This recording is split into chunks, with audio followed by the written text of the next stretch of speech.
हरिओम।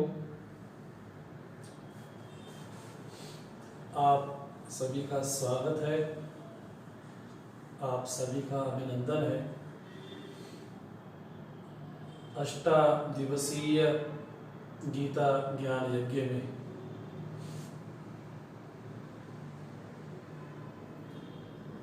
समय का विशेष ध्यान रखते हुए आप सब शीघ्रातिशीघ्र उपस्थित हो।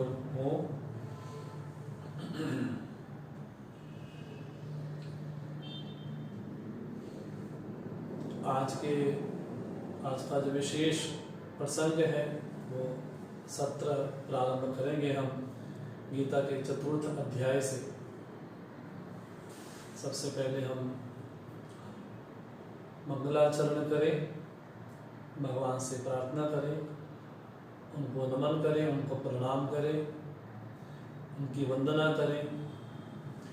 उसके बाद फिर हम अध्याय में प्रवेश करेंगे।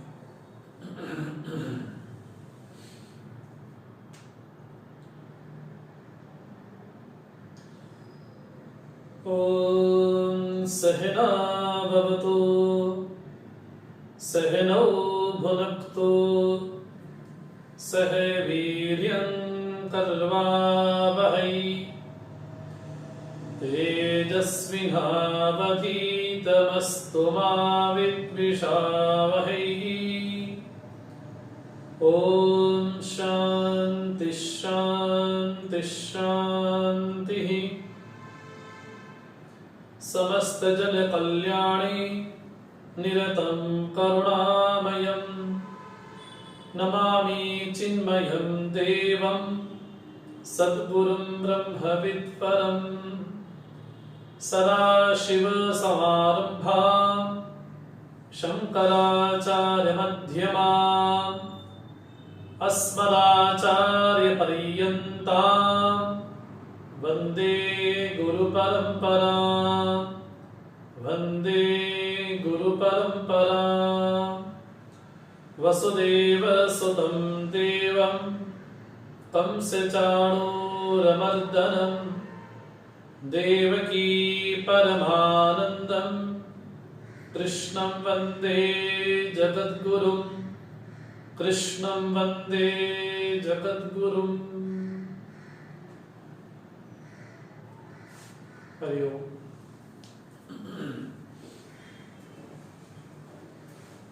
आप सभी का स्वागत है। अब तक हमने गीता के 3 अध्यायों पर विशेष रूप से हमने चर्चा की है। प्रथम अध्याय जिसका नाम विषाद योग है, द्वितीय अध्याय जिसका नाम सांख्य योग है, तृतीय अध्याय जिसका नाम कर्म योग है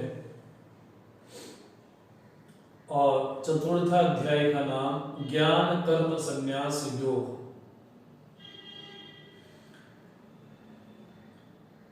समाज में एक मान्यता विशेष प्रचलित है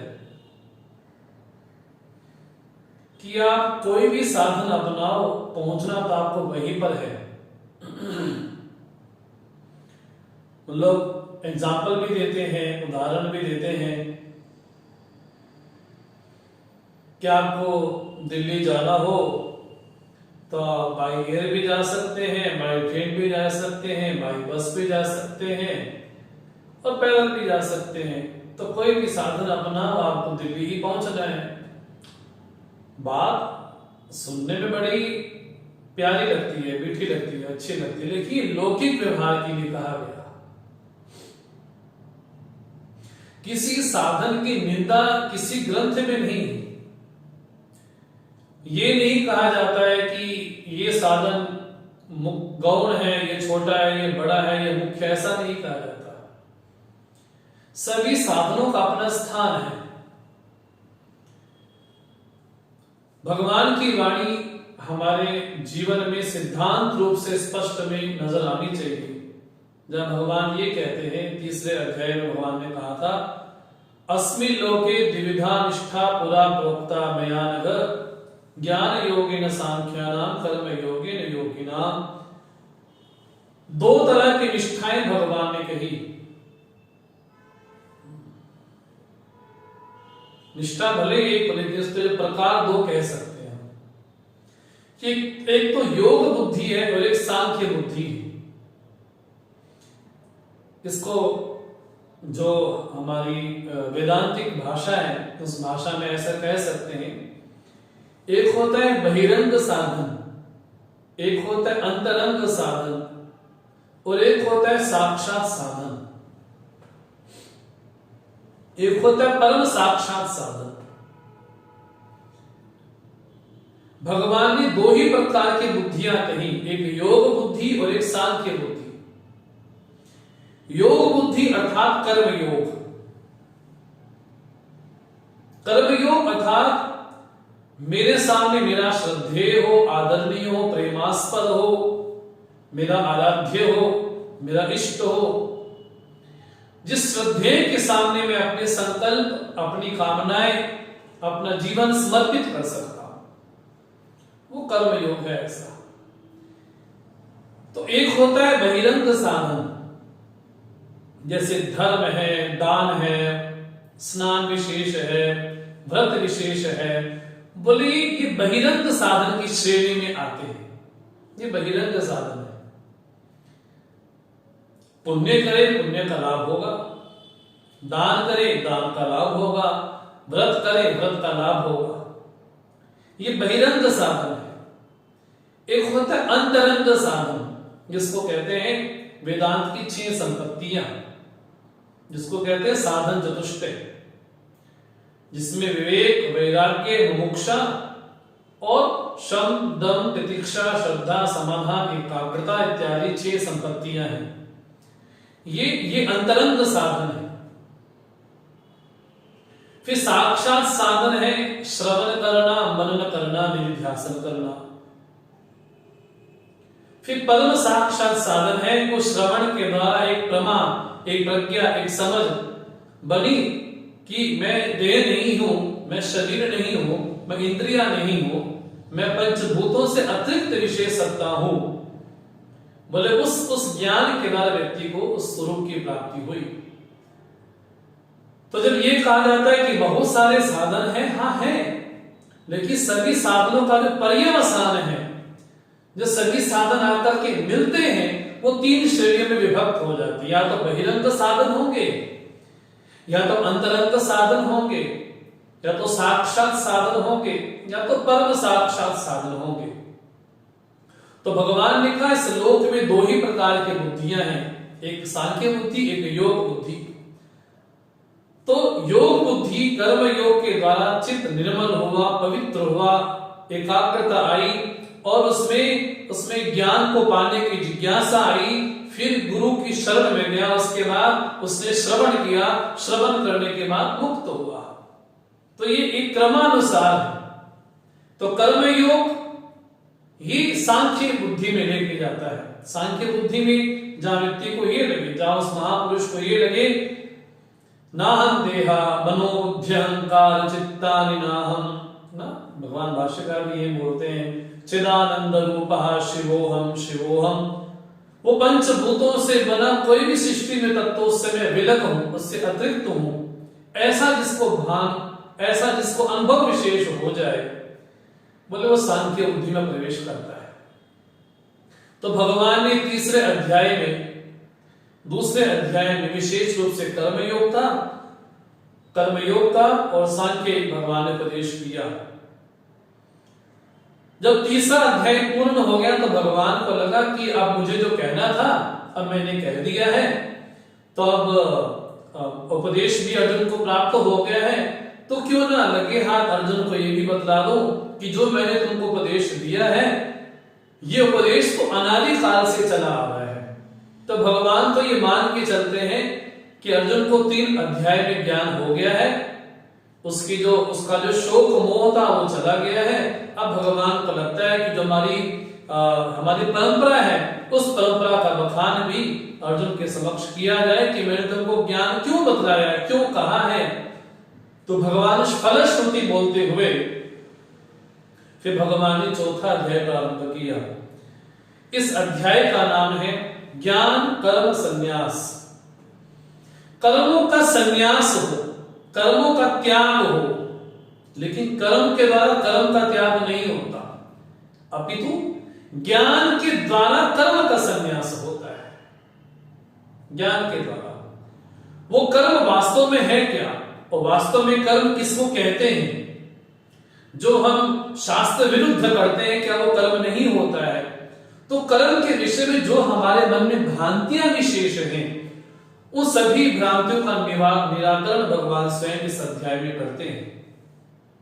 क्योंकि ज्ञान के द्वारा कर्म का संन्यास होगा, तो ज्ञान वास्तव में है क्या? वो ज्ञान का स्वरूप क्या है?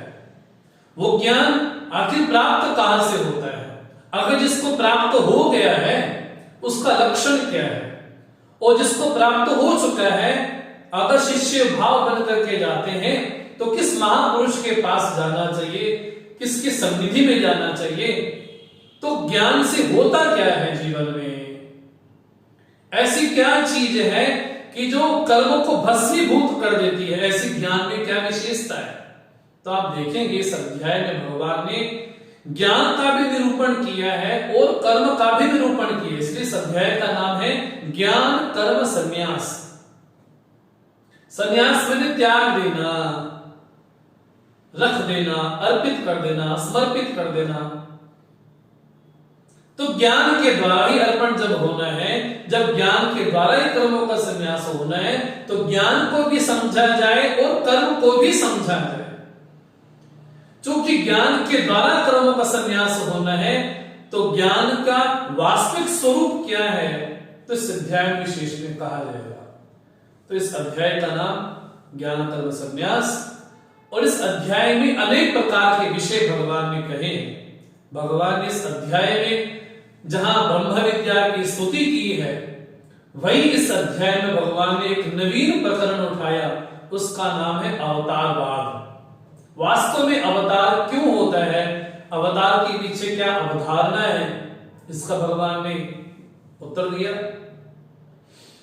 इस अध्याय विशेष में यज्ञ का प्रकरण आया। भगवान ने 12 प्रकार के यज्ञ कहे। वो यज्ञ कौन से हैं, और इस अध्याय में वर्ण व्यवस्था का प्रसंग भी आया। और विशेष इस अध्याय का जो नाम है ज्ञान और कर्म, तो ज्ञान का स्वरूप और कर्म का स्वरूप, कर्म संन्यास का स्वरूप क्या है, तो भगवान ने बड़े विस्तार पूर्वक इस अध्याय में कहा। तो गुरुदेव को, भगवान को नमन करते हुए हम अध्याय में प्रवेश करें। भगवान को लगा कि जो मुझे उपदेश करना था अर्जुन को, और अर्जुन के बहाने पूरी मानव जाति को उपदेश करना था, सांख्य बुद्धि का और योग बुद्धि का, कर्म योग का, तब भगवान ने विस्तार पूर्वक 2 से 3 अध्याय में कहा।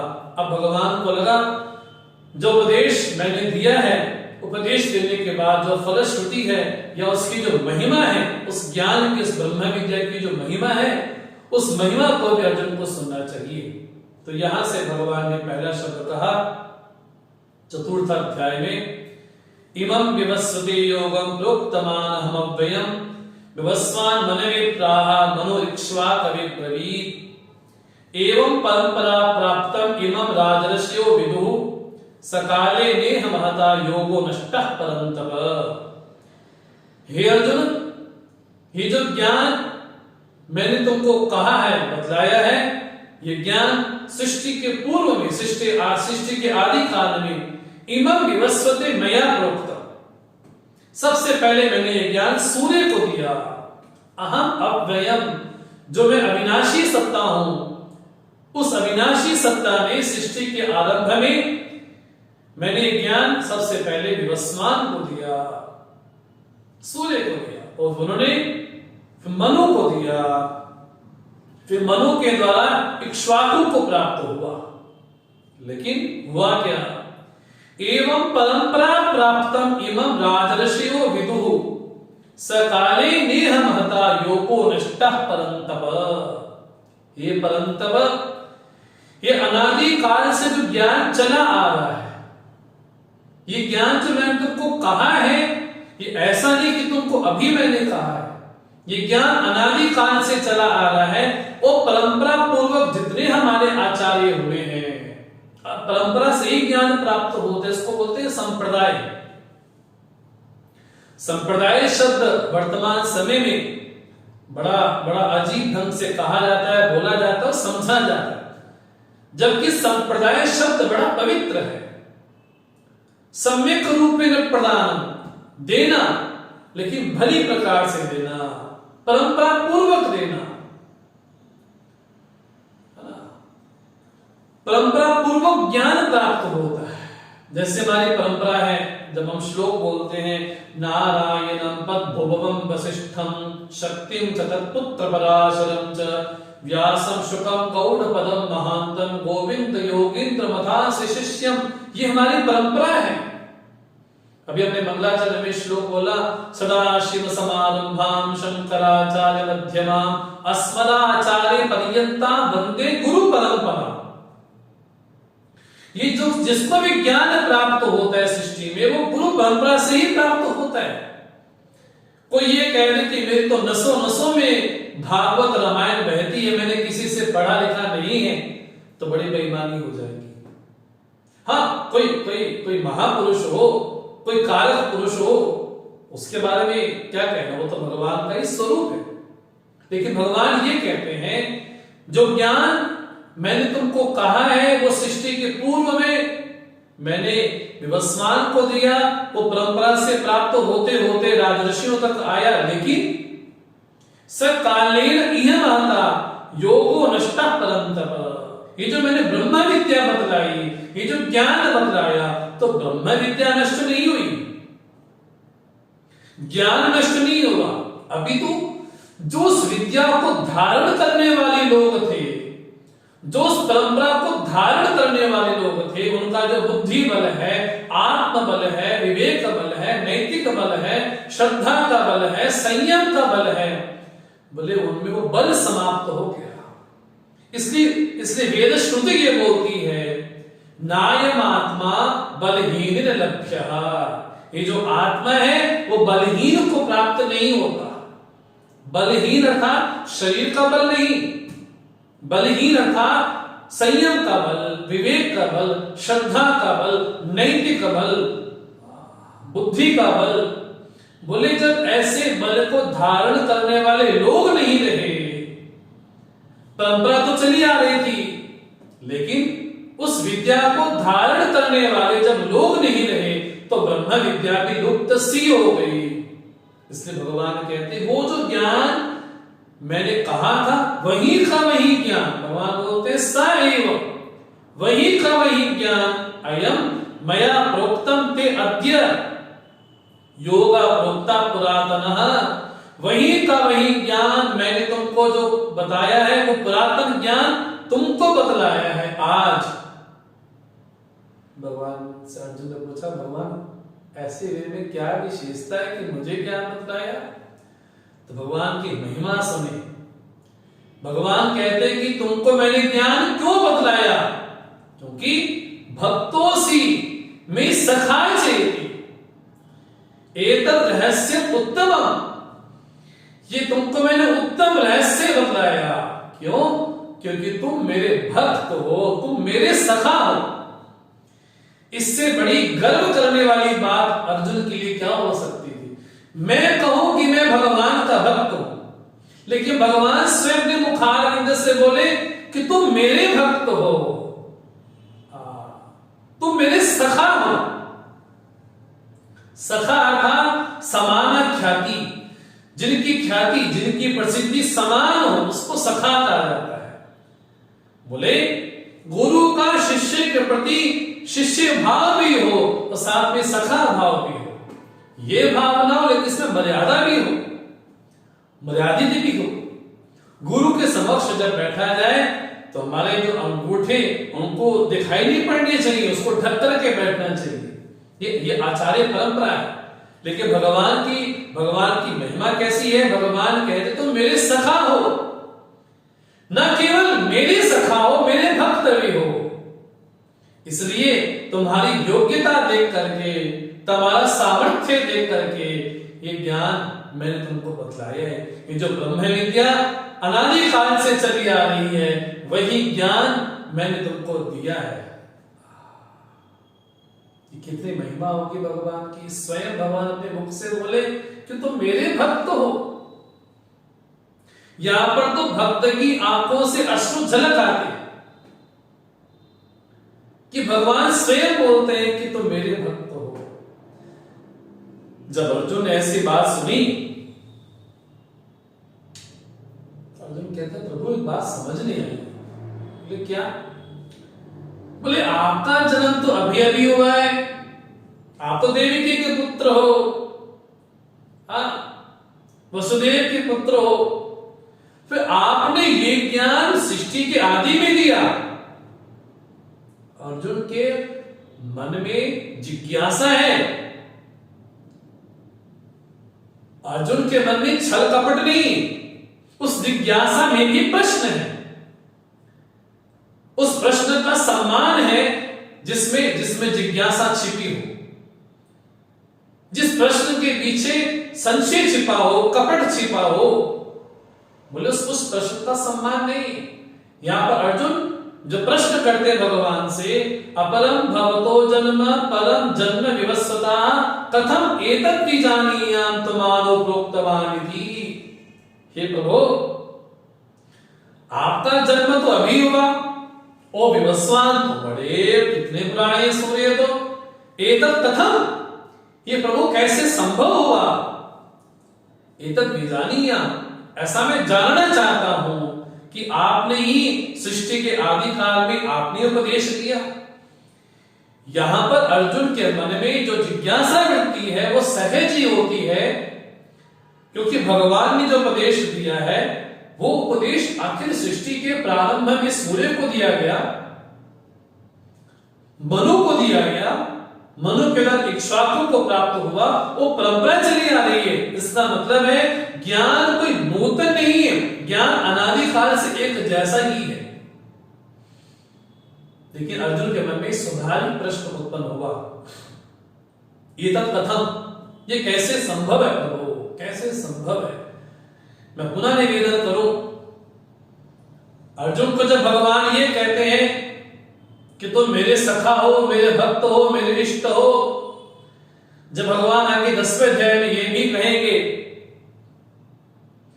पांडवानां धनंजय, जब अर्जुन ने पहले दूसरे अध्याय में ये कहा अहं ते शिष्यः, तो यहां पर गुरु शिष्य का संबंध बन गया।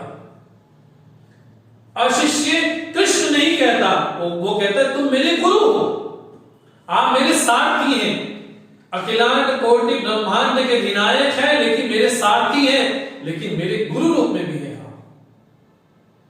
तो अर्जुन का स्वाभाविक प्रश्न है ये जब कथम, ये कैसे संभव हुआ?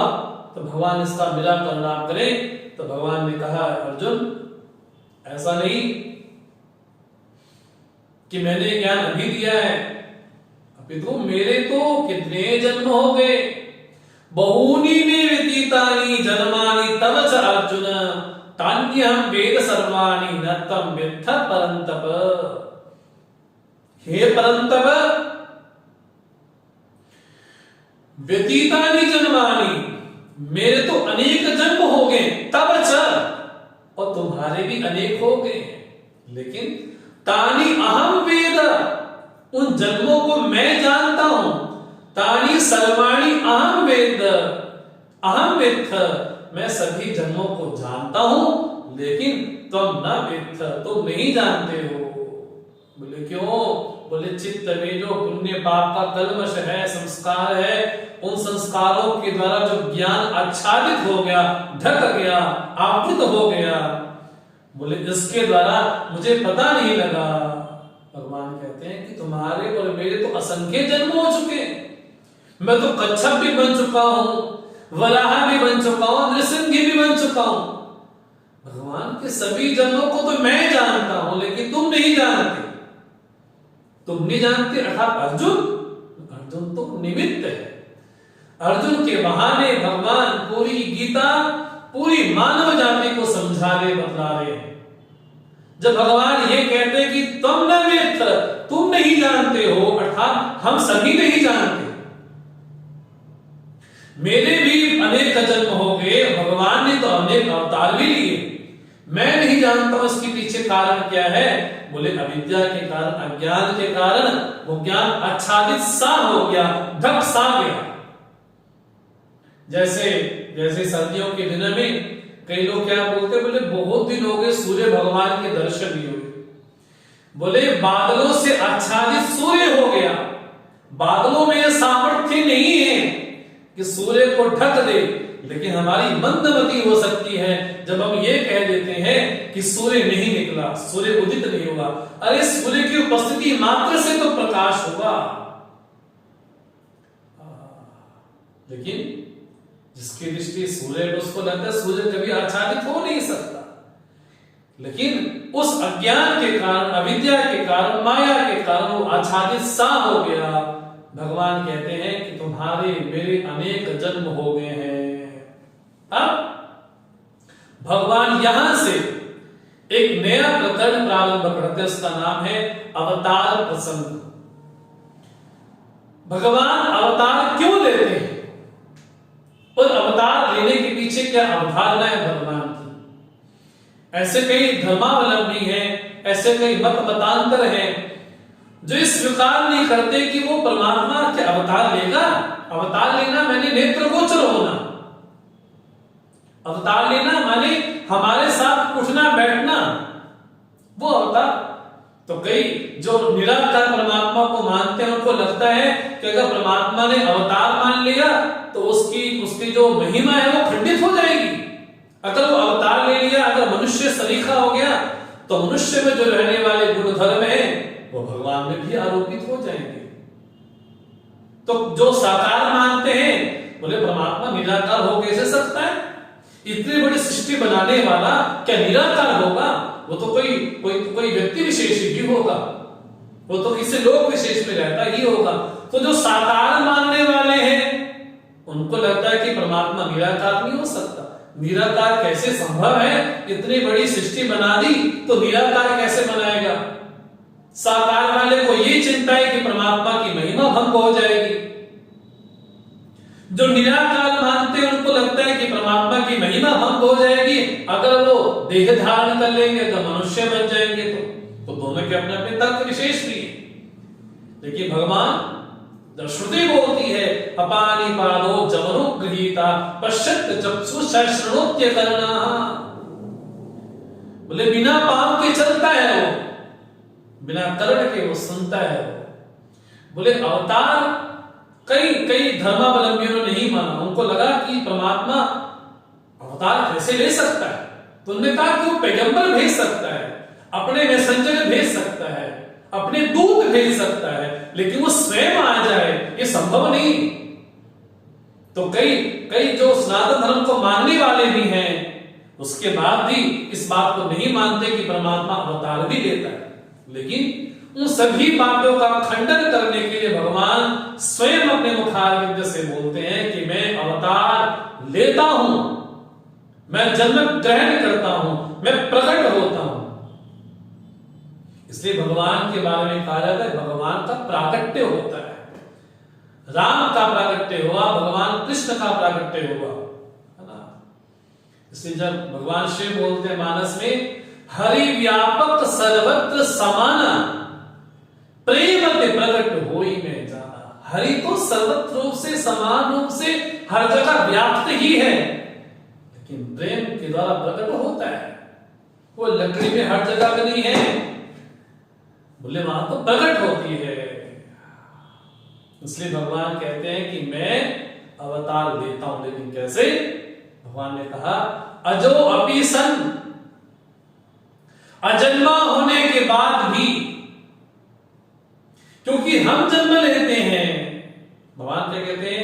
अजन्मा होने के बाद भी अजो अपि सन अव्यय आत्मा भूतानाम ईश्वरोपि सन, भूतों का, प्राणियों का, सृष्टियों का स्वामी होने के बाद भी, अजन्मा होने के बाद भी, और स्वाम प्रकृति अधिष्ठाय, अपनी प्रकृति को अपने वश में करके।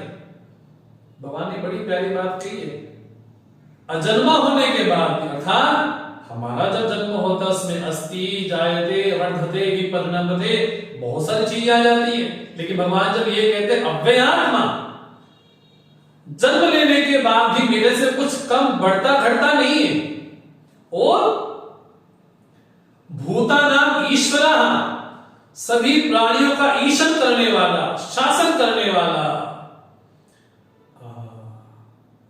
बोले स्वाम प्रकृति अधिष्ठाय, अपनी प्रकृति को अपने वश में करके, बोले हम तो माया के अधीन है, बोले वो माया को वश में करके, प्रकृति को वश में करके संभवामि आत्म माया, मैं तो प्रकट होता हूं। जहां तुलसी बाबा ये कहते हैं मानस में, एक अनीह अरूप अनामा अंज सच्चिदानंद परधामा, व्यापक विश्वरूप भगवान तेई धन देह चरित कृत नाना, बोले वही एक है, वही अरूप है, वही अनाम है, वही परमात्मा, ते धरि देह, वही देह धारण करता है। ये तो वैसी ही बात हो गई, व्यवस्था को तो माने लेकिन व्यवस्थापक को ना माने। ये तो वही बात हो गई कि नियम को तो माने लेकिन नियामक को ना माने। ये तो वही बात होगी, कर्म फल तो भोगे लेकिन कर्म फल दाता को ना माने, बड़ी बेईमानी हो जाएगी। अगर कर्म फल भोग रहा हो तो कर्म फल दाता भी होगा, अगर नियम दिखाई पड़ रहा है तो नियामक भी होगा, ये बड़ी बेईमानी वाली बात हो जाएगी। इसलिए मानस में जब भगवान राम प्रकट होते हैं ना जानकी जी के प्रसंग में, तो तुलसी बाबा बोलते हैं जाकी रही भावना जैसी, प्रभु मूरत तिने देखी तैसी। बोले जिसकी जैसी भावना, वो तो है ब्रह्म पुरुष, दुष्टों के लिए वो काल है, लेकिन भक्तों के लिए राम है, वो साक्षात कृष्ण है, वो योगियों के लिए परमात्मा है, वेदांतियों के लिए ब्रह्म है वो। बोले वही सत्ता एक ही है। भगवान ने कहा अजन्मा होने के बाद भी अवतार लेता हूं, लेकिन कैसे, इसके पीछे निमित्त क्या है, तो बड़ा प्रसिद्ध श्लोक हम गाते सुनते हैं बचपन से, यदा यदा हि धर्मस्य ग्लानिर्भवति भारत अभ्युत्थान अधर्मस्य तदात्मानं सृजाम्यहम् परित्राणाय साधूनां विनाशाय च दुष्कृतां धर्म संस्थापनार्थाय संभवामि युगे युगे। यदा यदा हि धर्मस्य ग्लानिर्भवति, जब जब धर्म की हानि होती है, धर्म का नाश नहीं, धर्म का नाश कदापि नहीं होता। धर्म अर्थात धारणा धर्म इत्यादि, जो जोड़ करके रखे वो धर्म है। जब परिवार में एक व्यक्ति स्वार्थी हो जाए, जब देश में प्रांत में एक व्यक्ति स्वार्थी हो जाए, तो देश टूटने में, परिवार टूटने में, संस्था टूटने में समय नहीं लगता। इसलिए सबको जोड़ करके कौन रखता है? हमारे जीवन मूल्य, हमारे नैतिक मूल्य, हमारा धर्म विशेष। इसलिए मनुस्मृति में कहा मानव धर्म चतुर्विधा, मानव धर्म 4 प्रकार का है। बोले सामान्य धर्म, विशेष धर्म, आपद धर्म और असाधारण धर्म। बोले सामान्य धर्म सत्य बोलना चाहिए, क्रोध नहीं करना चाहिए, सभी के लिए नियम है।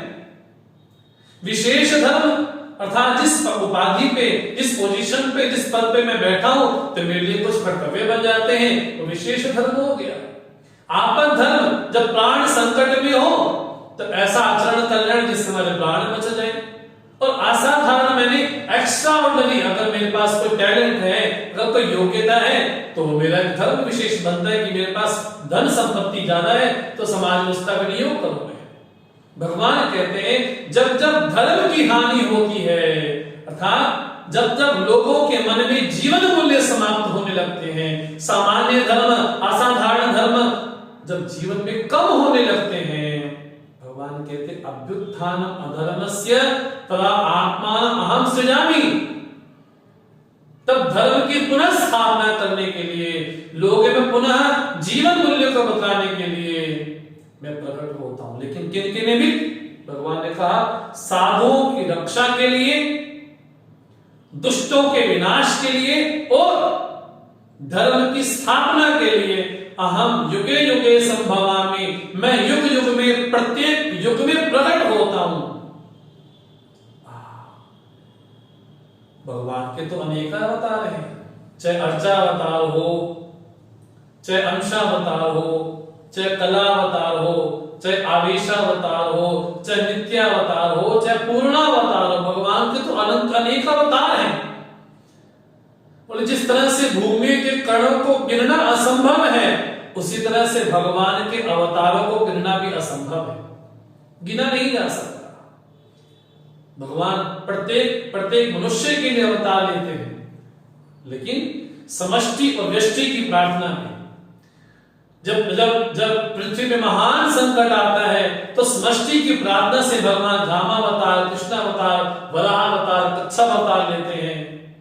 और जब व्यष्टि की प्रार्थना से मेरे हृदय में भगवान के प्रति पिपासा है, जानने की इच्छा है, तो भगवान मेरे लिए भी प्रकट होते हैं। तो व्यष्टि की प्रार्थना से भी और समष्टि की प्रार्थना से भी भगवान कहते हैं मेरा जन्म और मेरा कर्म दोनों दिव्य है। इसलिए जन्म कर्म च मे दिव्यम एवं यो वेत्ति तत्वतः त्यक्त्वा देहं पुनर्जन्म नैति मामेति सोऽर्जुन। मेरा जन्म भी कैसा है? बोले माया रूप ही है। और मेरा कर्म, बोले मैंने क्या क्या कर्म किया, कैसा? बोले पूर्ण दिव्य है। एवं यो वेत्ति तत्वतः, जो मुझे इस तत्व रूप से जानता है, जैसा मैं हूं मुझे वैसा जानना, जैसा मैं हूं, जैसा मेरा वास्तविक स्वरूप है, जैसा मैं हूं, अर्थात परमात्मा को परमार्थता जानना। जब कोई ये कहता है कि भगवान को कौन जान सकता है, कोई जान सकता है? भगवान स्वयं क्या बोलते हैं? यो वेत्ति, जो जानता है वो तत्व रूप से जानता है। उसके बाद भगवान कहते हैं त्यक्त्वा देहं पुनः जन्म नैति समाम एति। हे अर्जुन, वो मुझे ही प्राप्त करता है। भगवान आपके जन्म और आपके कर्म को जानने से वो व्यक्ति कैसे तर गया, वो व्यक्ति कैसे मुक्त हो गया? आपका जन्म कर्म दिव्य होगा, हमारा तो नहीं होगा ना।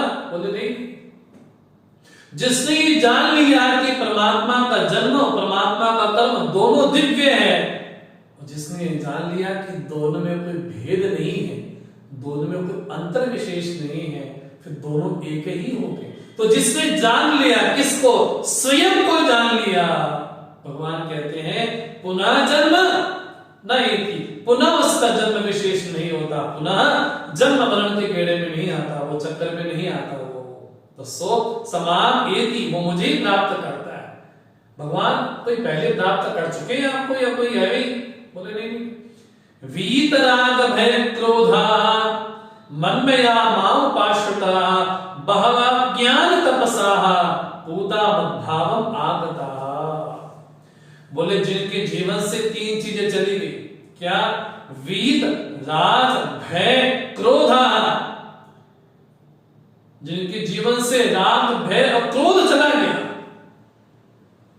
जहां राग है, जहां अटैचमेंट है, अगर वहां कुछ हुआ तो वहां क्रोध भी आएगा, अगर वो दूर चला जाए तो भय भी होगा। बोले जिसके जीवन से तीनों चले गए हैं वो मनमया मां उपाश्रिता, जिसकी निष्ठा मेरे ऊपर ही है। बोले ऐसे जो साधक हैं बहवा, बहुत हैं, लेकिन कैसे है वो? ज्ञान तपसा। बोले ज्ञान भी एक तप है, प्रभु के विषय में ज्ञान ही तप है। बड़ी प्यारी बात भगवान कहते हैं कि ज्ञान अपने आप में तप है। भगवान के निर्गुण निराकार स्वरूप को जानना और श्रवण के जरिए, मनन के जरिए, वेदांत श्रवण के जरिए परमात्मा के निज स्वरूप को जानना, बोले वो ज्ञान है। जब आप गीता पढ़े, उपनिषद पढ़े, ग्रंथ पढ़े, तो आपको ये लगे कि मैं तप कर रहा हूं। लोग क्या बोलते हैं? बोले नहीं खाना तप है, कपड़े कम पहना तप। बोले हो सकता होगा, लेकिन कोई ये कहे कि पढ़ना पढ़ने से क्या होता है? पढ़ने से कुछ नहीं होता। भगवान क्या बोलते हैं? ज्ञान ही तप है। भगवान के निज स्वरूप को जानना, वो भी श्रवण के जरिए, गुरु परंपरा के जरिए जानना, बोले वो भी अपने आप में तप ही है। जब मुमुक्षु भाव लेकर के, विवेक भाव लेकर के, 6 संपत्तियां लेकर के, वैराग्य लेकर के गुरु शरण में जाते हैं तो क्या वो तप नहीं है? वो भी तप ही है। भगवान कहते हैं भावना के जरिए नहीं, ज्ञान तपसा, ज्ञान अपने आप में तप है, उससे पवित्र होकर के मद भावम आनंदता मेरे स्वरूप को प्राप्त करते हैं। ऐसे भगवान ने कहा सारे प्राप्त कर लेते हैं? बोले हाँ, सब प्राप्त करते हैं, लेकिन ये यथा माम प्रपद्यन्ते तां तथैव भजाम्यहम् मम वर्तमान वर्तन्ते मनुष्याः पार्थ सत्वशः। ये पार्थ, ये यथा माम प्रपद्यन्ते, जो जिस भावना को लेकर के मेरे समक्ष आता है, तां तथा एव अहम भजामि, उसको मैं वैसा ही कर देता हूं। किसी ने कहा कि परमात्मा शून्य है, बोले उसको शून्य का अनुभव हो गया। किसी ने कहा कि वो अजन्मा है, उसको अजन्मापन का बोध हो गया। दो जिस भावना को लेकर के परमात्मा के समक्ष जाएगा, यथा प्रपद्यन्ते, बोले वो साक्षात यमराज, बोले उसको यमराज हो गया मैं, किसी के लिए धर्मराज हो गया मैं। बोले यथा प्रपद्यन्ते, अगर कोई पुत्र भाव लेकर के आया है, दशरथ जी ने कहा कि प्रभु मुझे कभी भान ही ना हो कि आप प्रभु हैं, मुझे हमेशा भान यही हो कि आप मेरे पुत्र हैं। तो किसने पुत्र रूप में चाहा तो तथा ये भजा में उसको वैसे कर दिया।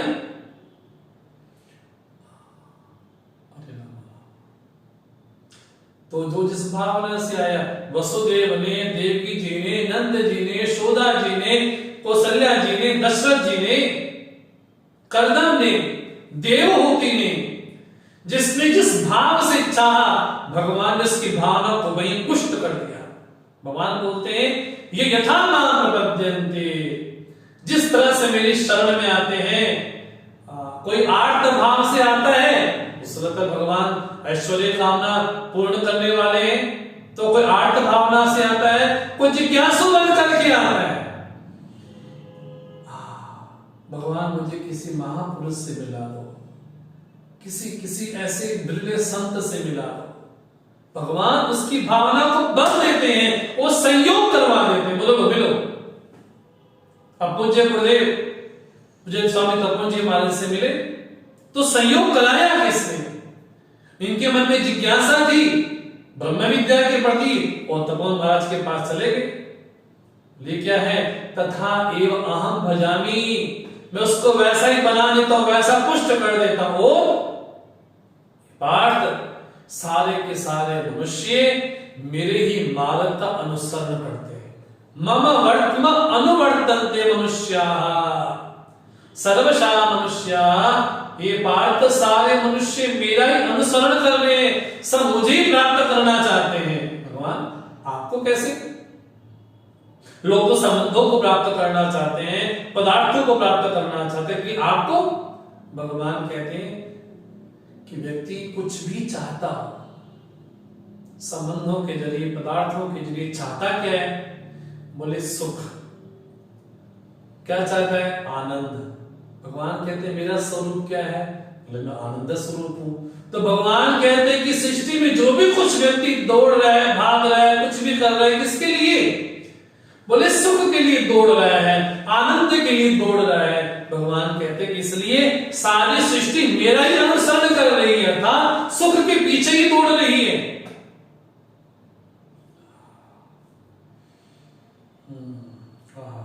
इसलिए पूज्य गुरुजी बड़ा अच्छा कहा करते थे कि जीव का किसी अन्य विषय के प्रति संतुष्ट न होना, ये भगवान की कृपा है।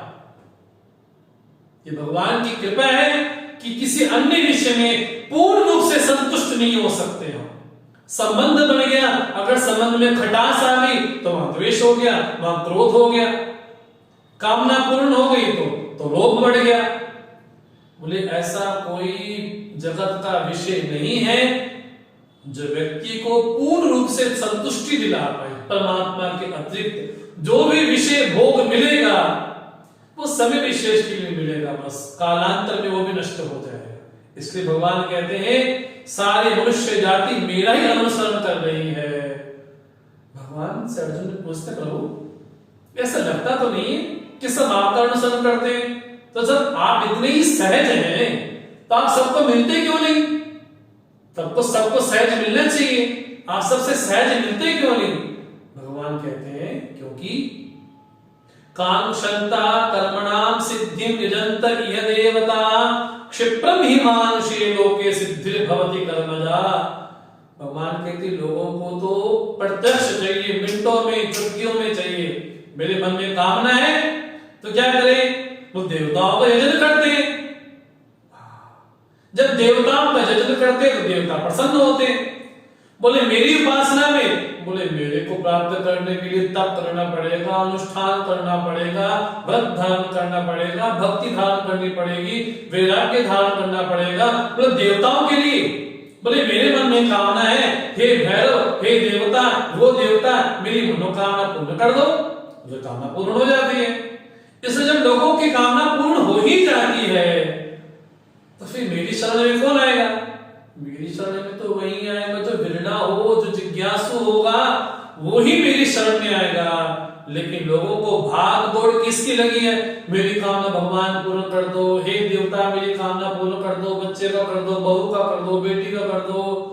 अरे रामा, दुनिया भर की कामनाएं हैं तो क्या करते हैं? वो देवताओं का यजन करते हैं, तो उससे क्या होता है? कामना पूर्ण होती है। इसलिए मनुष्य लोक में विशेषता है। बोले अन्य लोक में भी कुछ ना कुछ होता होगा। इंद्र को भी भय लगा रहता, इंद्र को भी ब्रह्म हत्या का भय लगा, उसको भी पाप विशेष लगा। लेकिन मनुष्य लोक में विशेषता है, यहाँ पर सिद्धि बहुत जल्दी, सिद्धि मैंने जो कर्म का फल है बहुत जल्दी मिलता है। ऐसी क्या विशेषता है मनुष्य लोक में? क्योंकि भगवान कहते हैं एक नया प्रसंग भगवान यहाँ पर शुरू करते हैं। कौन सा? उसको बोलते हैं वर्ण व्यवस्था का। वर्णवाद नहीं, वर्ण व्यवस्था। चातुर्वण्य मया सृष्टम गुण कर्म विभागशः तस्य कर्तारमपि मां विद्य कर्तारमव्ययम्। बोले 4 प्रकार के वर्ण हैं। वर्ण्यते अनेनिति वर्णम, जिसके द्वारा व्यक्ति का बखान हो, पहचान हो, वो वर्ण है। और वो वर्ण बने कैसे? गुण और कर्म के आधार पर। सत्व रजतम जो गुण विशेष है, उनका जो कर्म विशेष है, उनके आधार पर ही 4 वर्णों की उपयोगिता हुई। ब्राह्मण, क्षत्रिय, वैश्य, शूद्र। उसका कर्ता कौन है? बोले सृष्टि में कर्ता मेरे अलावा कोई हो नहीं सकता है, तो डायरेक्टली इंडायरेक्टली नाम तो मेरा ही आएगा। भगवान क्या कहते हैं? तस्य कर्तारमपि मां विद्धि अकर्तारम अव्ययम्। तत्व रूप से मैं अकर्ता हूं, लेकिन मेरे अलावा किसी पे ये भाव आता नहीं कि किसने बनाया, किसने चलाया, तो क्या मैंने ही चलाया, मैं ही करता हूं। लेकिन अब समाज में क्या हो गया? वर्ण व्यवस्था नहीं हो गई, वर्णवाद हो गया। लोगों ने क्या बोले? हम तो शूद्र हैं, ये ब्राह्मण हैं, ये क्षत्रिय, ये वैश्य है, हमको छोटा बना दिया, आप बड़े हो गए। अरे भैया, ब्राह्मण हो, क्षत्रिय हो, वैश्य हो, शूद्र हो, भगवान का शरीर है। पुरुष सूक्त में आया ब्राह्मण समुखम आसीत् बाहुराजन्या पद्भ्याम शूद्रो जायत उरु वैश्य। बोले ब्राह्मण तो मुख है, वो जो शरीर है क्या बिना पांव के खड़े हो सकता है? बोले जितनी महत्ता, जितनी महिमा सर की है, उतनी महत्ता कि नाम टांगों की भी है, पांव की भी है, बाजुओं की भी है। ये नहीं कहा जा रहा कि वो शूद्र छोटे हो गए, ब्राह्मण बड़े हो गए। ये तो समाज में लोगों ने अपनी पार्टियां बना दी, ना जाने ओबीसी, सीसी, पति, एसटी, एसटी क्या क्या बना दिया। अरे भगवान क्या बोलते हैं? गुण के आधार पे और कर्म के आधार पे विभाग हुआ। अगर सत्व गुण संपन्न है, रजोगुण संपन्न है, अगर सत्व तमोगुण संपन्न है, उसके आधार पर ही, वो कर्मों के आधार पर ही विभाग हो गया। केवल तिलक लगाने, चोटी लगाने से ब्राह्मण नहीं हो जाते। ब्राह्मण वाले कर्म भी होने चाहिए। ज्ञानम आस्तिक्यम, ना भगवान आगे 18वें अध्याय में कहेंगे आस्तिक्य भाव हो, ज्ञान विशेष हो, ब्राह्मण है वो। केवल चोटी धोती पहले से ब्राह्मण हो जाए तो ठीक है, आप ब्राह्मण हो सकते हैं, जातिता हो सकते हैं यहाँ, लेकिन जन्मना कर्मणा वा। तो इस विषय में बहुत लोगों में आपस में तर्क वितर्क चलते रहते हैं कि कर्म से माना जाए कि जन्म से माना जाए। कुछ लोग कहते हैं कि जन्म से, कुछ लोग कहते हैं कि कर्म से। बोले रविदास थे, महापुरुष भगवान से मिले हुए थे, भले उस जाति में पैदा हुए हो, लेकिन भीतर उस प्रभु का प्रकाश उनके भीतर था। महापुरुष थे वो रविदास जी महाराज, कितने कितने पूजनीय संत हुए वो। तो जो वर्ण व्यवस्था हुई, भगवान के दुष्टा करता मैं हूं, लेकिन समाज में वर्ण व्यवस्था न होकर के वर्णवाद हो गया। इसको समझना चाहिए ठीक से हमें। भगवान आपने इतना बड़ा सृष्टि कर दी, वर्ण व्यवस्था कर दी, तो आपको कर्म बांधते नहीं। नमाम कर्माणि लिम्पन्ति न मे कर्म फले स्पृहा इति मां यो भी जानाति कर्म भी न सबध्यते। बोले मुझे कर्म लिप्त नहीं करते हैं और न मे कर्म फले स्पृहा, मुझे कोई स्पृहा तृष्णा विशेष में नहीं है कि मुझे मिलना चाहिए वो नहीं मिलना चाहिए। वो लोगों को तो कर्म बांध लेते हैं, लिप्त कर लेते हैं, आसक्ति हो जाती है। एक तो कर्तापना की आसक्ति हो जाती है, एक फलासक्ति हो जाती है, एक कर्तृत्वासक्ति हो जाती है। बोले अनेक प्रकार की आसक्ति व्यक्ति को निपट लेती है, लेकिन भगवान कहते हैं मुझे कर्म लिप्त नहीं करते, ना ही मुझे फल के प्रति को तृष्णा विशेष भी है। इस तरह से जो मुझे जानता है, यो जानाति स कर्म भी न बध्यते, वो कर्मों की तरफ बद्धता नहीं। भगवान आपको जानने से भक्ति कैसे नहीं बनेगा? बोले इसलिए नहीं बनेगा क्योंकि वो जान लेगा कि मेरे में, उस परमात्मा में, उस सृष्टि के अधिष्ठान में कोई अंतर विशेष नहीं है। भगवान आगे भी कहने वाले हैं। भगवान कहते हैं इस प्रकार एवं ज्ञात्वा, इस प्रकार जान करके तुम्हारे जो पूर्वज हुए हैं उन्होंने वैसा ही आचरण किया है। पूर्व ही पूर्वतरम पूर्वविमोक्षमी कुरु कर्मैव तस्मात् त्वम्, इसलिए तुम कर्म ही करो, अर्थात कर्म योग करो। बड़ी प्यारी पंक्ति है, भगवान शंकराचार्य जी हम जरूर पढ़ना चाहेंगे। भगवान शंकराचार्य कहते हैं तस्मात् त्वं पूर्वे अपि अनुष्ठितत्वात् यदि अनात्मज्ञः त्वं तदा आत्मशुद्ध्यर्थम तत्त्ववित् चेत् लोक संग्रहार्थम। यदि अनात्मज्ञ हो, यदि अज्ञानी हो, तो आत्मा की अर्थात अंतःकरण की शुद्धि के लिए कर्म करो, और अगर तत्त्वविद हो तो लोक संग्रह के लिए कर्म करो, लेकिन कुरु कर्म ही हो, तुम कर्म ही करो। ऐसा भगवान का आदेश आया। अब भगवान कहते हैं कि अर्जुन तीन चीजें समझनी बहुत आवश्यक है। क्या?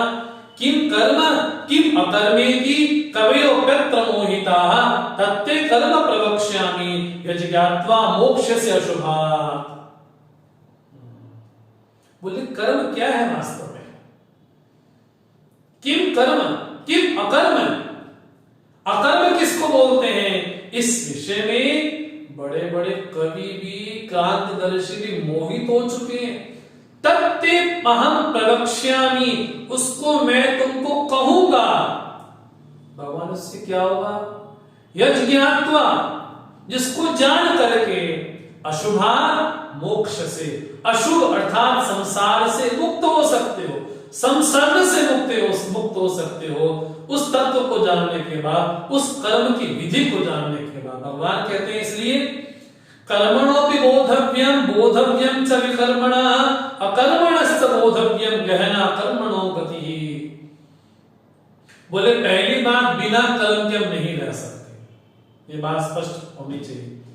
कर्म की तीन ही श्रेणियां हैं। भगवान कहते हैं कर्म, अकर्म और विकर्म। कर्म मैंने शास्त्र विहित कर्म को हम कर्म कह सकते हैं। कोई ये कहे कि मैं कर्म करता ही नहीं, तीन ही श्रेणी है, चौथी श्रेणी हो नहीं सकती। कर्म मतलब अगर हम कर्म कर रहे हैं अर्थात शास्त्र ने जो मेरे लिए आज्ञा की है उसको जीवन में अपनाना ही कर्म है। और विकर्म क्या है? बोले शास्त्र विरुद्ध चेष्टा करना ये विकर्म है। बोले मैं तो कुछ नहीं करता हूं, ना प्रतिषिद्ध करता हूं ना विहित करता हूं, तो मैं कुछ नहीं करता हूं। बोले वो क्या है? बोले वो अकर्म है। अकर्म मैंने तुष्टि भाव। बोले आज मैं कुछ नहीं बोलूंगा, मौन धारण करूंगा। ठीक है, तो पूरा दिन मौन धारण किया। अगले दिन व्यक्ति क्या बोलता है? थक गया यार। बोले क्यों? तुम तो मौन धारण किए थे। बोले संकल्प धारण किया हुआ था कि आज मैं नहीं बोलूंगा, आज नहीं बोलूंगा, आज नहीं बोलूंगा। बोले वो भी क्या है? बोले वो भी अकर्म की श्रेणी में ही आया। तूष्णीम भाव हो गए। बोले मैं कुछ नहीं कर रहा, कुछ नहीं कर रहा हूं। बोले वो भी अपने आप में अकर्म ही है। तो तीन ही श्रेणियां होगी हमारे पास, एक कर्म, एक अकर्म, एक विकर्म। अगर हम कर्म कर रहे हैं इसका मतलब है कि शास्त्र ने जैसी हमको आज्ञा दी है वैसा आचरण करना। सन्यासी होने के नाते, गृहस्थ होने के नाते, ब्रह्मचारी होने के नाते, पिता होने के नाते, वानप्रस्थी होने के नाते, हाँ जी, मुखिया होने के नाते अगर कर रहे हैं, मैं तो कर्म ही करता हूं। कर्म मैंने जो शास्त्र ने कहा उसको करना वो कर्म है, और शास्त्र विरुद्ध करना बोले विकर्म है। और मैं कुछ नहीं करूंगा, बोले कुछ नहीं करने के बाद भी आप कुछ न कुछ तो कर ही रहे हैं। बोले क्या है? बोले वो भी अकर्म ही है। भगवान बोलते हैं गति गहना कर्मणो गति। ये कर्म की जो गति है, जो महिमा है, जो स्वरूप है, वो समझने में बड़ा कठिन है, बहुत कठिन है।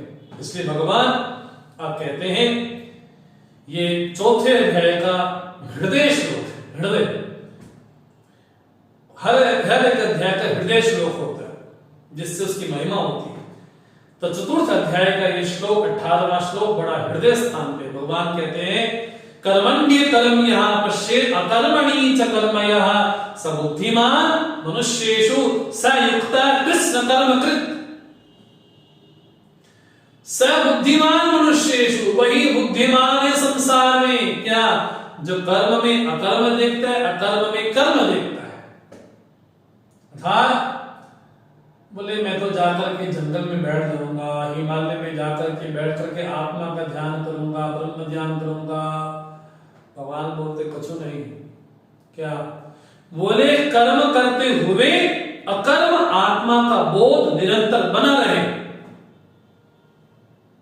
कर्म करते हुए अर्जुन ने जब कहा ना कि घोरे कर्मणि माम नियोजयसि, भगवान कहते उस स्थिति में भी उस अकर्ता आत्मा को देखना, जहां ये अनुभव हो कि शरीर करने वाला है, इंद्रियां करने वाली है, मन करने वाला है, बुद्धि करने वाली है, संघात करने वाला है, पंचभूत करने वाले हैं। तो कर्म करते हुए राजा जनक राज्य करते हुए भी कैसे अकर्म आत्मा में स्थित है। सुखदेव महाराज बोले उपदेश देने के बाद भी उस अकर्म आत्मा में स्थित है। भगवान ये कहना चाहते हैं हम कोई भी कर्म करें, भले भले बॉर्डर पे रहकर लेकर के AK-47 पकड़े या मंदिर में बैठ करके कोई माला पकड़ ले, दोनों स्थितियों में अगर कोई डॉक्टर है, किसी का ऑपरेशन कर रहा है, उस स्थिति में भी भगवान कहते हैं यही तो साधना है।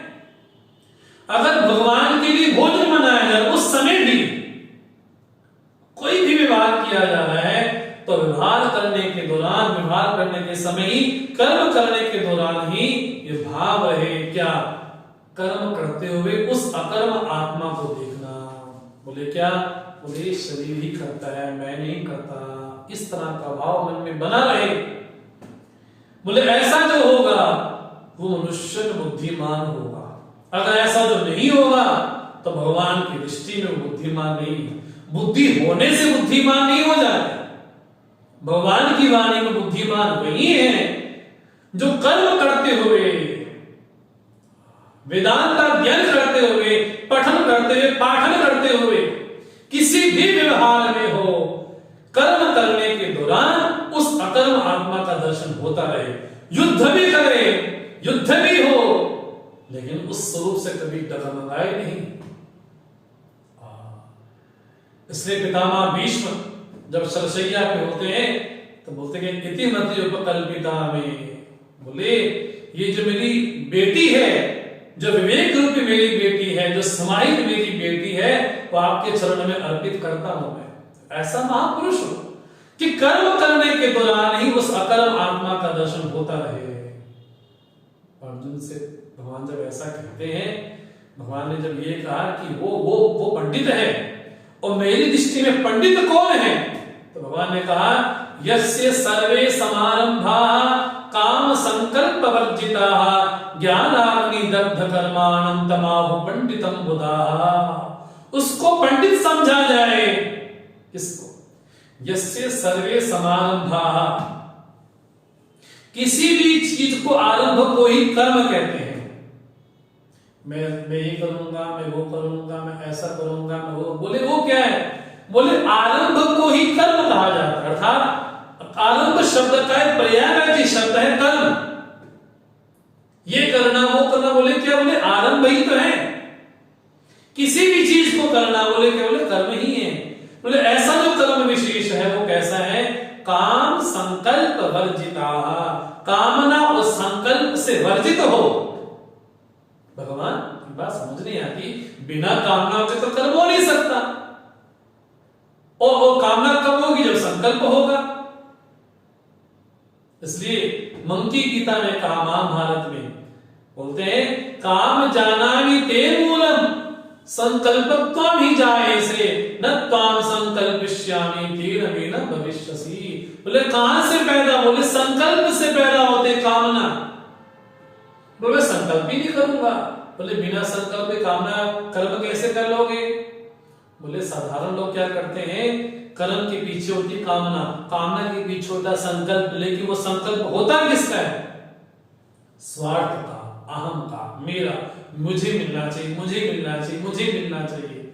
लेकिन ये महापुरुष कैसा है? बोले उसका व्यक्तिगत कोई संकल्प नहीं है, कोई संकल्प नहीं व्यक्तिगत। उसका संकल्प राष्ट्र के लिए है, उसका संकल्प संस्था के लिए है, उसका संकल्प विश्व के लिए है, उसका व्यक्तिगत कोई संकल्प नहीं। जब व्यक्तिगत संकल्प नहीं है तो क्या हुआ?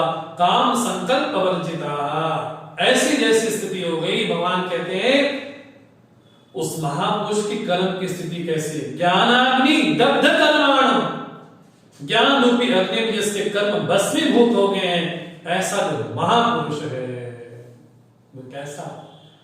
उस स्थिति को जो महापुरुष प्राप्त कर चुका है, उस महापुरुष का स्वरूप क्या है? तो भगवान ने 2 श्लोकों में कहा। क्या? 20वें श्लोक में और 21 में। त्यक्त्वा कर्म फलासंगम नित्यजितो निराश्रयः कर्मणि अभिप्रवृत्तोपि नैव किंचित करोति सः निराश्रित यतचित्तात्मा त्यक्त सर्व परिग्रह शारीरं केवलं कर्म कुर्वन्नाप्नोति किल्बिषम्। अगर दुस्साहस ना करो तो जरूर कह सकता हूं कि 20वें श्लोक के मूर्तिमान उदाहरण पूज्य गुरुदेव हो सकते हैं और 21वें श्लोक के मूर्तिमान उदाहरण पूज्य तपोवन महाराज हो सकते हैं। क्या बोलते हैं भगवान? त्यक्त्वा कर्म फलासंग, बोले कर्म के फल में जो संग हो जाता है, मैंने किया है तो मुझे मिलना चाहिए, ये मैंने कर्म किया है इसको मुझे मिलना चाहिए, फल मैं भोगने वाला भगवान नहीं। जिसका कर्म फल से राहित्य प्राप्त हो गया है और नित्य चित्ता निराश्रया, जो तृप्त है, स्वरूप में ही पुष्ट है और निराश्रया, जगत में उसने किसी को अपना आश्रय, अपना आलंबन, सहारा नहीं बनाया, स्वयं को ही बनाया। और कर्मणि अभिप्रवृत्तोपि, कर्म में प्रवृत्त नहीं, अभिप्रवृत्त है। रोज नए नए प्रोजेक्ट करना, नए नए गुरुकुल चलाना, ये करना, ये ज्ञान यज्ञ, वो ज्ञान यज्ञ। अरे महात्मा को ऐसा काम करना चाहिए, महात्मा को जाकर के हिमालय पढ़ना चाहिए। भगवान क्या कहते हैं? कर्मणि अभिप्रवृत्तोपि, कर्म में पूरी तरह से प्रवृत्त है, उसके बाद भी नैव किंचित, स महापुरुषः किंचित न करोति, वो महापुरुष कुछ भी नहीं करता, क्योंकि अपने स्वरूप में स्थित है। और दूसरा, तपोवन महाराज से देखिए कैसे हैं, निराशी ही यत चित्तात्मा त्यक्त सर्व परिग्रह शारीरम केवलम कर्म कुर्वन् नाप्नोति किल्बिषम्। जिसका अंतःकरण संयमित भी है, सब परिग्रह का त्याग कर दिया है, लेकिन परिग्रह में हमारे कपिल महाराज मां देवहूति को कहते हैं, बोले परिग्रह हो लेकिन कितना, यावदर्थम परिग्रहम, जितना आवश्यकता उतना ही हो। शारीरम केवलम कर्म, बोले शरीर चलाने के लिए भिक्षा जीवन जीना उतना मात्र। तो जो उत्तरकाशी कभी गए हैं तपोवन महाराज की कुटिया में, तो वहां पर व्यक्ति जाते ही समाधिस्थ हो जाए, तो शरीर की स्थिति मात्र के लिए ही वो कभी कभार अन्न ग्रहण कर लेते थे। ऐसे जो महापुरुष हैं, बोले वो किल्बिषम न आपनोति, बोले इसको प्राप्त नहीं करते, पाप को प्राप्त नहीं करते। ऐसे महापुरुष कौन है, हमारे लिए कैसा आचरण होना चाहिए, हमारे लिए साधना कैसे होनी चाहिए, उन महापुरुषों के हिसाब से तो कहा यदृच्छा लाभ संतुष्टा द्वंद्वातीत विमत्सरा समासिद्धौ असिद्धौ च कृत्वापि न निबध्यते। बोले ऐसा महापुरुष संतुष्टा, बोले संतोष से क्या हुआ, उत्तम सुख लाभा, बोले संतोष ही हो। इसलिए भगवान शंकराचार्य जी कहते हैं, को वा दरिद्रो ही विशाल तृष्णा, बोले दरिद्र कौन है, जिसकी तृष्णाएं विशाल हैं, श्रीमांस को यस्य समस्त दोषा, सुखी कौन है, जिसको संतोष हो जाए। जब आवे संतोष धन सब धन धूरी समान, वो महापुरुष अपने स्वरूप में नित्य तृप्त है, संतुष्ट है और द्वंद्वातीत है, विमत्सर है। विमत्सर मैंने बोले मत्ता सरती, ऐसा नहीं, बोले वो तो स्वरूप में ही स्थित है, वो जो द्वंद्वों से अतीत है। हालांकि जगत में रहते हुए कोई द्वंद्वों से अतीत हो जाए, ये बड़ा संभव सा लगता है, लेकिन जो स्वरूप में स्थित है, चूंकि आत्मा द्वंद्वों से अतीत है, उस आत्मा में जो स्थित होगा तो वो भी द्वंद्वातीत ही होगा। ऐसा जो महापुरुष है, समासिद्धौ असिद्धौ च कृत्वापि न निबध्यते, ऐसा महापुरुष है वो। उस महापुरुष की स्थिति कैसी है, गत संगस्य मुक्तस्य ज्ञान वस्त चेतसा यज्ञायाचरता कर्म समग्र प्रविलीयते। बोले इसका आचरण किसके लिए होता है, महापुरुष का, उसका व्यवहार किसके लिए होता है। बोले शंकराचार्य जी ने कितने स्वल्प आयु में, 32 वर्ष की आयु में न जाने कितने ग्रंथों की रचना की। श्री वेदव्यास ने कितने ग्रंथों की रचना की, पूज्य गुरुदेव ने, पूज्य गुरु जी ने, पूज्य स्वामी जी, तपोवन जी महाराज, कितने बड़े बड़े महापुरुष हुए हैं। बोले वो कर्म करते किसके लिए थे, यज्ञाया, यज्ञ के लिए था, उस ईश्वर की प्रीति के लिए कर्म करते थे वो। और ऐसा जो महापुरुष है, जो मुक्त है, गत संगस्य मुक्तस्य ज्ञान अवश्यत चेतसा, जिसका चित्त उस अद्वैत ज्ञान में जो स्थित हो गया है, ऐसा महापुरुष कौन है।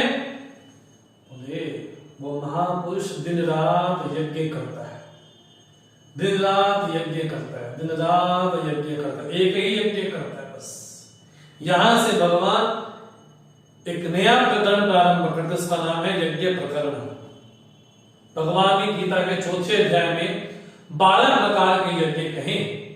उस महापुरुष का यज्ञ क्या है, बोले वो दिन रात यज्ञ ही करता है। जैसे हम यज्ञ करते हैं तो यज्ञ कुंड है, श्रुवा है, समिधा है और सामग्री है, यजमान है, पुरोहित है, मंत्रोच्चारण हो रहा है, तो कितने सारे क्रियाकारक कर्म सब कुछ है वहां पर। लेकिन उस महापुरुष की दृष्टि में ब्रह्मार्पणम ब्रह्महविः ब्रह्मार्पणो ब्रह्मणावतम ब्रह्मैव तेन गंतव्यम ब्रह्म कर्म समाधिना। बोले हम कोई यज्ञ करते हैं, हमको उसकी प्राप्ति होती है, स्वर्ग की प्राप्ति होती है। उस महापुरुष का नाम ही भगवान ने कर दिया, वो महापुरुष नहीं, वो महापुरुष कौन है, ब्रह्म कर्म समाधिना, ये महापुरुष का नाम है।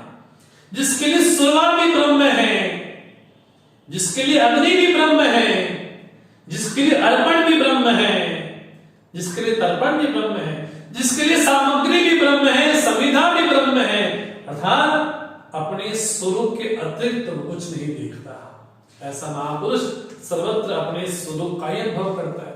इसलिए क्या बोलते हैं, सर्वम ब्रह्म, सर्वम खलनम ब्रह्म, अयम आत्मा ब्रह्म, प्रज्ञानम ब्रह्म, अहम ब्रह्मास्मि। ये उस महापुरुष की अनुभूति है, ऐसा अनुभव करता है कि ब्रह्म के अतिरिक्त अर्थात मेरी सत्ता के अतिरिक्त जगत में किसी और की सत्ता नहीं है।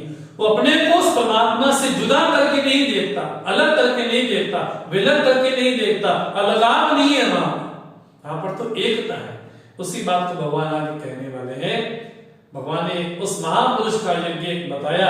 अब हम लोग भी यज्ञ करते हैं, हम लोग भी अपने जीवन में कोई ना कोई यज्ञ करते ही होंगे, तो हम कौन सा यज्ञ करते हैं हमको देखना चाहिए। भगवान कहते हैं दैवमेवापरे यज्ञं योगिना पर्युपासते ब्रह्मावनापरे यज्ञं यज्ञेनैवोपजुह्वति। बोले अपरे देवम, कुछ लोग देवताओं के लिए आहुति देते हैं। हम सब लोग भी ऐसे करते हैं, देव यज्ञ करते हैं हम सभी लोग कर्मी हैं, कर्म करने वाले हैं। हम भी देवता की आराधना करते हैं, हम भी उनके सामने नैवेद्य, अगरबत्ती है ना, धूप है, नैवेद्य है, पाद प्रक्षालन है, हम भी क्या कर रहे हैं, बोले हम भी यज्ञ ही कर रहे हैं। बोले एक ऐसा महापुरुष है वो जो जीवत्व का ही अर्पण कर रहे हैं वहां ब्रह्मावनो अपरे यज्ञम। बोले सोपाधिक आत्मा का निरुपाधिक आत्मा में लय करना। बोले जो जो जो संकुचित अहम है उसका विराट अहम में निवेश करना, बोले वो भी यज्ञ ही है।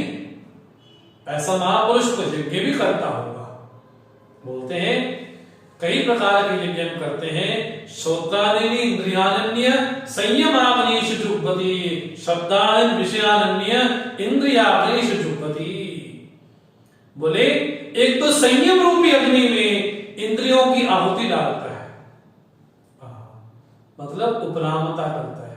अरे बहुत सुन लिया भैया, बहुत पढ़ लिया, बहुत भ्रमण कर लिया।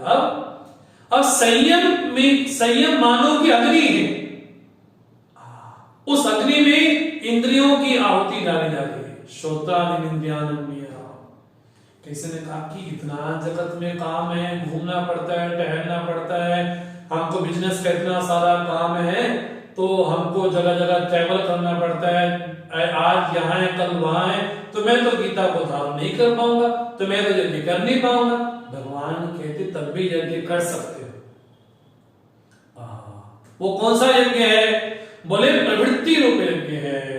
कैसा, शब्दादीन विषयानन्य इंद्रियाग्निषु जुह्वति, अर्थात ऐसा आहार ग्रहण न करें। हम भले हफ्ते में 6 दिन ट्रैवल करते हो, भले हफ्ते में 5 दिन बिल्कुल हवाई जहाज में घूमते हो, बोले वहां पर भी इंद्रियों को अग्नि बनाओ। और वहां पर जो विषय है, विषय कैसे हो, बोले सात्विक हो। सात्विक मैंने बड़े अच्छे हो, जिसको ग्रहण करने से मन विचलित ना हो। बोले उस प्रवृत्ति में भी, उस घनघोर संसार में भी, उस घनघोर जंगल में भी, उस घोर व्यवहार में भी, बोले वहां पर भी यज्ञ हो सकता है। लेकिन उन आहारों को ग्रहण न किया जाए जिस आहार को ग्रहण करने के बाद मन हमारा बिगड़े। बोले कैसा भी यज्ञ होता है, सर्वाणि इंद्रिय कर्माणि प्राण कर्माणि चापरे आत्म संयम योगाग्नौ। बोले एक ऐसा महापुरुष है, आत्म संयम को ही अग्नि बनाया। बोले वहां पर एक ज्ञान का दीपक जलाता है। वहां पर वो क्या करता है, बोले प्राणायाम विशेष करता है। ये बाकी कौन से यज्ञ है, द्रव्य यज्ञ, तपो यज्ञ, योग यज्ञ, स्वाध्याय यज्ञ, ज्ञान यज्ञ, संशित व्रता। बोले दृढ़ व्रत धारण करने वाले बोले द्रव्य यज्ञ करते हैं। बोले तीर्थों में गए, दान किया, पुण्य किया, गरीबों को बांटा, यहाँ पर हवन सामग्री दी, यहाँ पर घृत दिया, वहां पर धन विशेष दिया। बोले वो भी यज्ञ ही कर रहे हैं। और तप यज्ञ, कुछ लोग तप को ही यज्ञ बना लेते। योग यज्ञ, कुछ लोग योग को ही, योग साधना को ही, क्रिया योग को ही यज्ञ बना लेते हैं।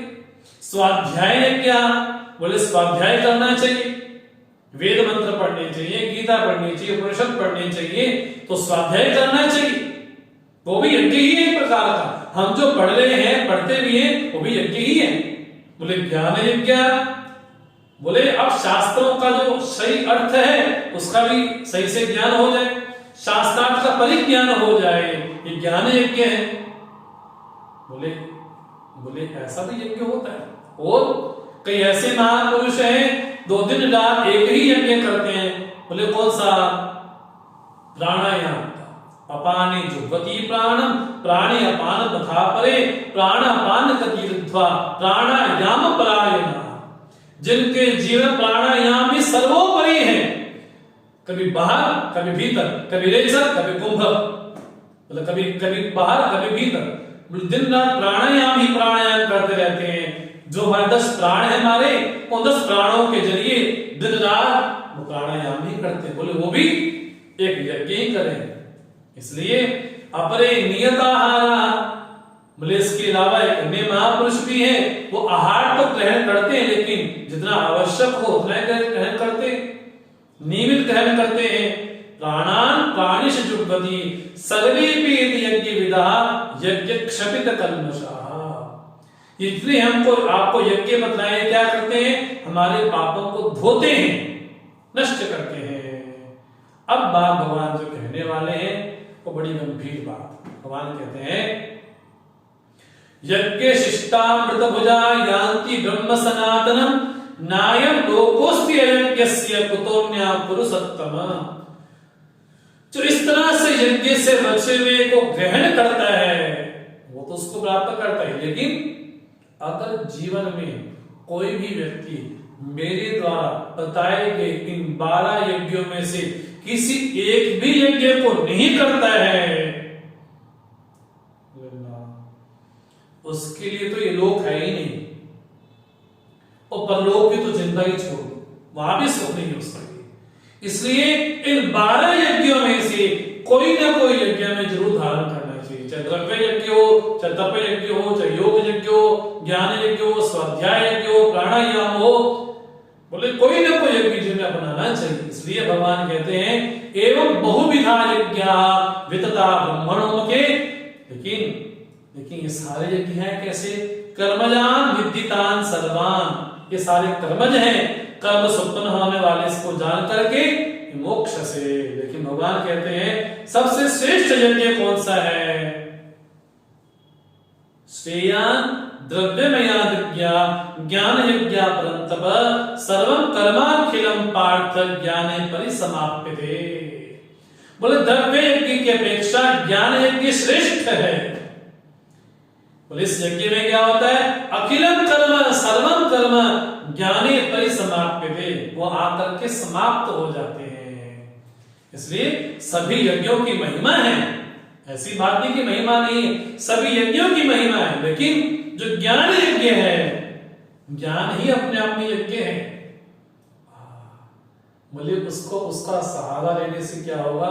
बोले सर्वम कर्म, सभी कर्म आकर के वो भस्मीभूत हो जाते हैं। लेकिन वो ज्ञान प्राप्त कैसे करें, कैसे प्राप्त होता है वो ज्ञान? भगवान ने विधि बताई। क्या? ये 34 श्लोक में 34 श्लोक में भगवान बोलते हैं ज्ञान को प्राप्त कराने वाली विधि क्या है? भगवान 6 साधन बोलते हैं। 34वां श्लोक और 39वां श्लोक 39 श्लोक दोनों एक साथ मिलाकर के भगवान ने 6 साधन बतलाए हैं। ज्ञान की प्राप्ति में 6 साधन कौन से? तो कहा तद्विद्धि प्रणिपातेन परिप्रश्नेन सेवया, पहले 3 साधन, प्रणिपात हो अर्थात शरणागत हो, दूसरा प्रश्न हो, परिप्रश्न हो, क्या ये खाने से क्या होगा, ये खाने से क्या होगा, ये व्रत करने से क्या होगा, नहीं, प्रश्न करें क्या कौन आमवंधा कथमीश मांगता कोसु आत्मा कोसु अनात्मा, इस तरह के प्रश्न किए जाए और सेवया, उस सेवा की जाए महापुरुष की,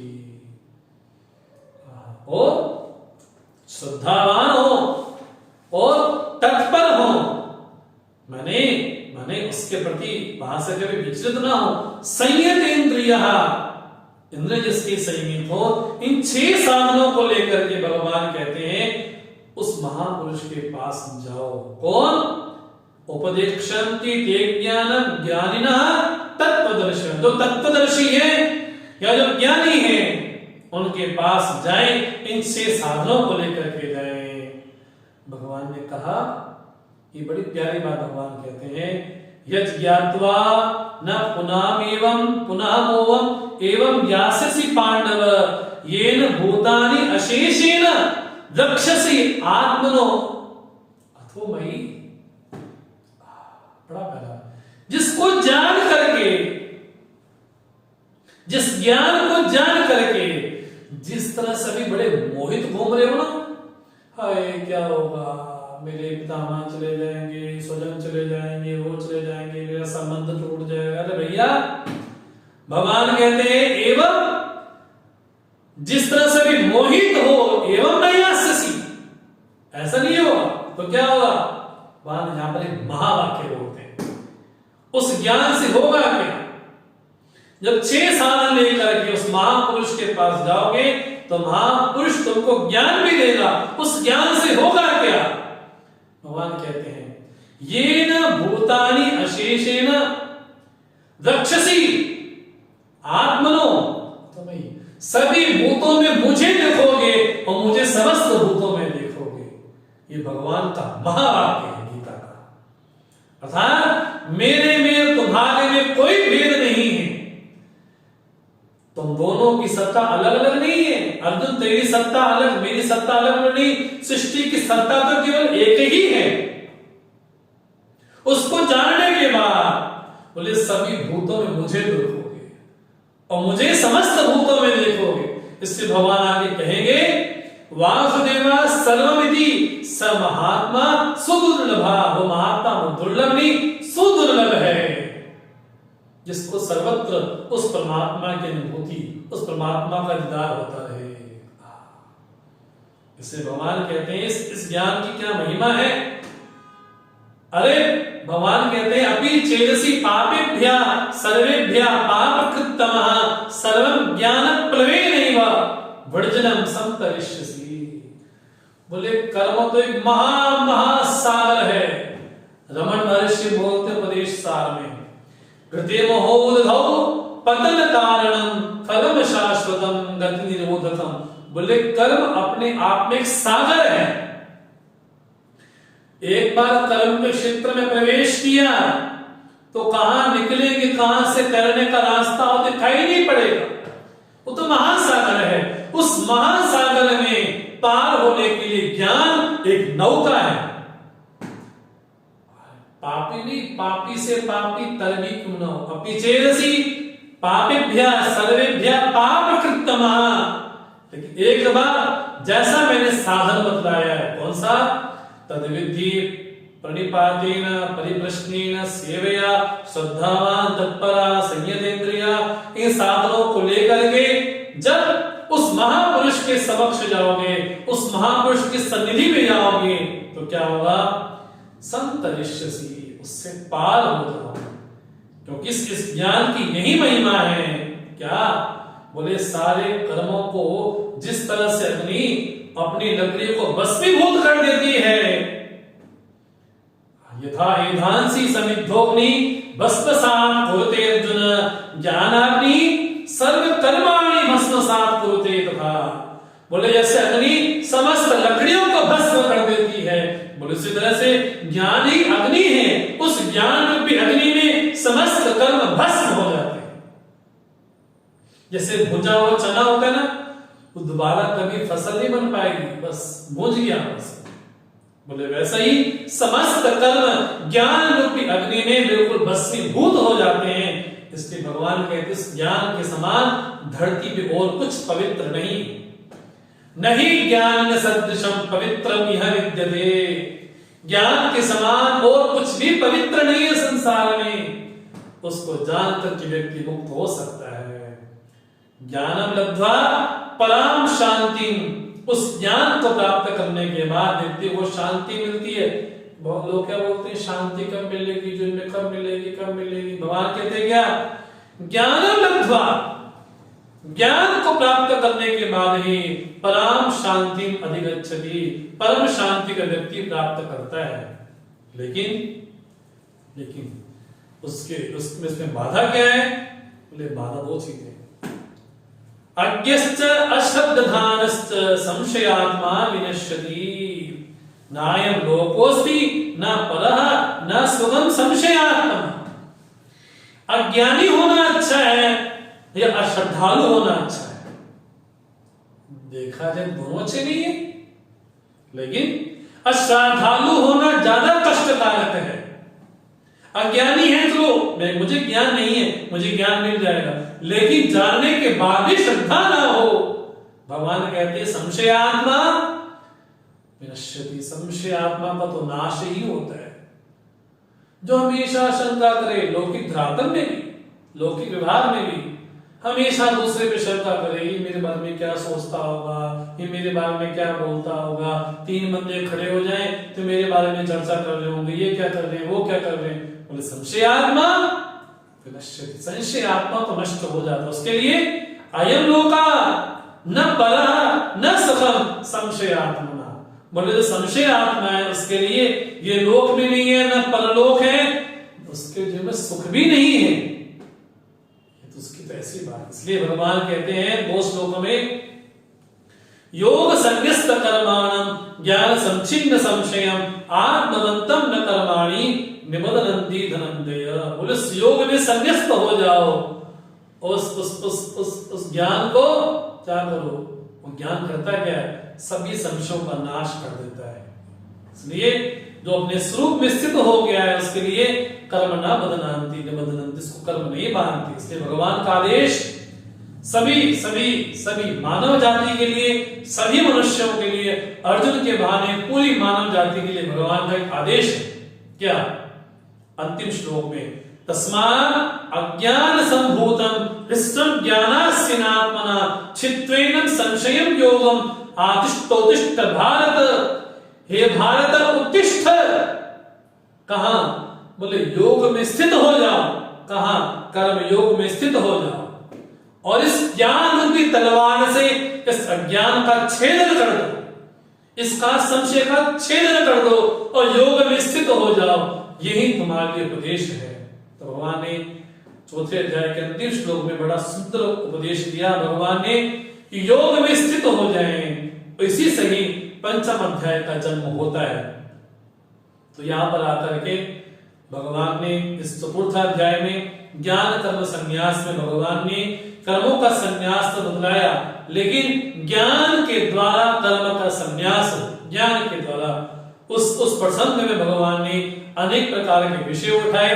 भले वो ब्रह्म विद्या की स्तुति हो, भले वो वर्ण की व्यवस्था हो, भले वो अवतार का प्रसंग हो, भले वो 12 प्रकार के यज्ञ का प्रसंग हो और ज्ञानी की स्तुति का प्रसंग हो, तो भगवान ने इस अध्याय में अनेक विषयों को समेट लिया। भले एक विषय था ज्ञान कर्म संन्यास, लेकिन उसके अवान्तर विषय इस अध्याय में बहुत सारे आए। तो आप संक्षेप में हमने इस अध्याय को अभ्यंगम दृष्टि से इस अध्याय को हमने देखा है। तो हम इस सत्र को यही विराम दें, अध्याय का समापन करें, समय में ध्यान रखते हुए।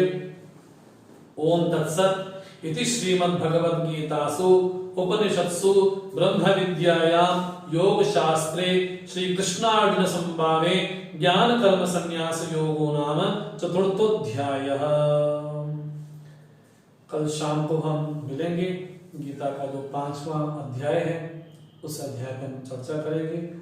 और सुबह जो लोग आना चाहें सुबह 8 से 8:30 5वें अध्याय का हम पाठ करेंगे। हम मंगलाचरण करते हुए, भगवान को नमन करते हुए आज के सत्र को हम यही विराम दें।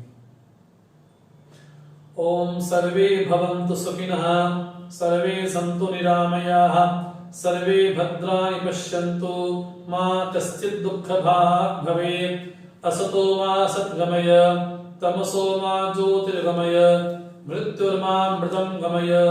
ओम पूर्णमदः पूर्णमिदं पूर्णात् पूर्णमुदच्यते पूर्णस्य पूर्णमादाय पूर्णमेवावशिष्यते। ओम शांति शांति शांति। हरि ओम। श्री गुरुभ्यो नमः। हरि ओम।